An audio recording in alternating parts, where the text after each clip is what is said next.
Hello friends, കല്ലുസൈഡിലേക്ക് എല്ലാവർക്കും സ്വാഗതം. ഇത് തിരുവോണ ദിവസമുള്ള വീഡിയോ ആയിരുന്നു കേട്ടോ. ഇന്നാണ് അപ്ലോഡ് ചെയ്യണത്. രാവിലെ കുളിയൊക്കെ കഴിഞ്ഞു. സാമ്പാറിന് അടുപ്പിൽ കിടന്ന് ഇങ്ങനെ തിളയ്ക്കണം കേട്ടോ കഷ്ണങ്ങൾ. അപ്പോൾ അവിയലിനിങ്ങനെ അരിയാൻ വേണ്ടി കട്ട് ചെയ്യാൻ വേണ്ടിയൊക്കെ റെഡിയാക്കി വെച്ചിട്ടുണ്ട്. കിച്ചടിക്ക് വെള്ളരിക്ക എടുത്ത് വെച്ചിട്ടുണ്ട്. പരിപ്പ് സാമ്പാറിന് അവിച്ച് വെച്ചിട്ടുണ്ട്. ഒരു സൈഡിൽ കൂടി ഇവിടെ അത്തപ്പൂവൊക്കെ ഇട്ട് കല്യാണിയും കേശും കൂടി തീർത്തു.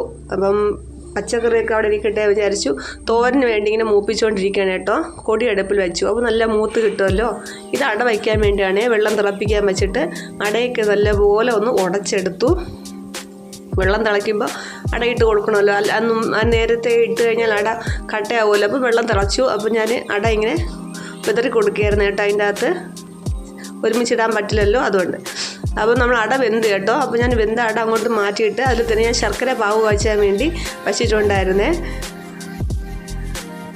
നമ്മൾ അട തോരാൻ വച്ചിട്ടുണ്ട്. ശർക്കര പാവ് വെച്ചതിൽ ഒഴിച്ചു അടയും ഇട്ട് കൊടുത്തു കേട്ടോ. അപ്പം നല്ലപോലെ ഇനി വരട്ടിയെടുക്കാമെന്ന് വിചാരിച്ചു. നമ്മൾ അടിപൊളി പായസമൊക്കെ സെറ്റായി. സദ്യ എല്ലാം ആയിട്ടുണ്ട് കേട്ടോ.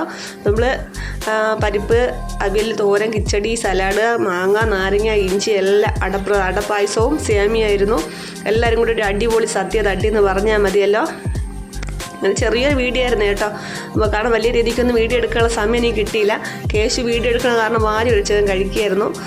അപ്പം എന്നെ ലാസ്റ്റ് അവർ അത്തപ്പൂക്കളൊക്കെ വലിച്ചു വാരിയൊക്കെ കളിച്ച് തീർത്തു.